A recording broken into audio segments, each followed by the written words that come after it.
રાપર તાલુકામાં 20 ઇંચ જેટલો વરસાદ વરસ્યો હતો ત્યારે રાપર તાલુકાના લગભગ ગામોમાં ભારે તારાજી થઈ છે,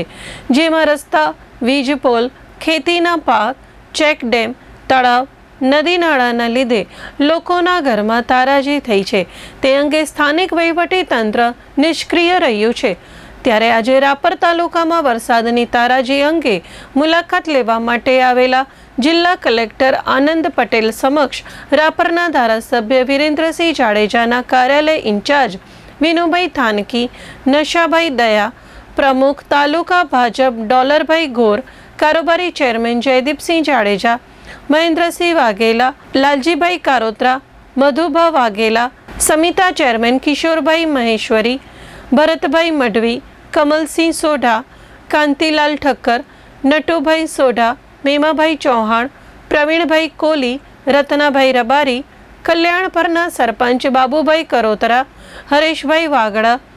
સરપંચ ભૂપતસિંહ વાઘેલા, અખેરાજસિંહ વાઘેલા, મોહનભાઈ બારડ, સવાઈસિંહ જાડેજા વગેરેએ રજૂઆત કરી હતી કે રોડ રસ્તા મોટરેબલ કરાવવા, પાણીના આવે ખુલ્લા કરાવવા, પીજીવીસીએલના તાત્કાલિક ધોરણે થાંભલા ઊભા કરવાની ટીમ વધારવા, જમીન ધોવાણના વળતર માટે પાકના સર્વે કરાવવા માટે, તળાવ તૂટી ગયા હોય એનો ન ખેડૂતોને પારા તૂટી ગયા હોય, મોબાઈલ ટાવર જનરેટરની ખામી એવા અનેક વિષયો ઉપર કલેક્ટરને રજૂઆત કરવામાં આવી હતી,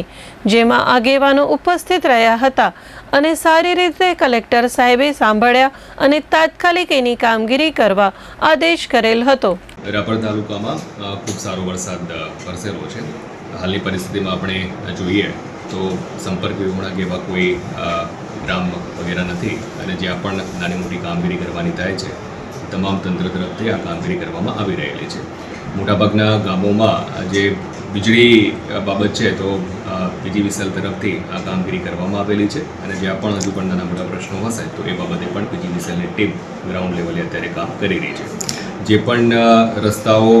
ડેમેજ વગેરે થયું છે ત્યાં આરએનબી સ્ટેટ અને આરએનબી પંચાયત અને ઉપરાંત નેશનલ હાઈવે તરફથી પણ એમની ટીમો કામ કરી રહી છે હાલમાં, અને આગામી એકાદ દિવસમાં જે પણ નાના મોટા કામો ત્યાં કરવાના હશે એ પણ ઝડપથી પૂર્ણ થાય અને ત્યાં એપ્રોચેબલ થઈ શકે આરામથી એ કાર્યવાહી કરવામાં આવી રહેલી છે. જિલ્લા પંચાયત અને ખેતીવાડી વિભાગ તરફથી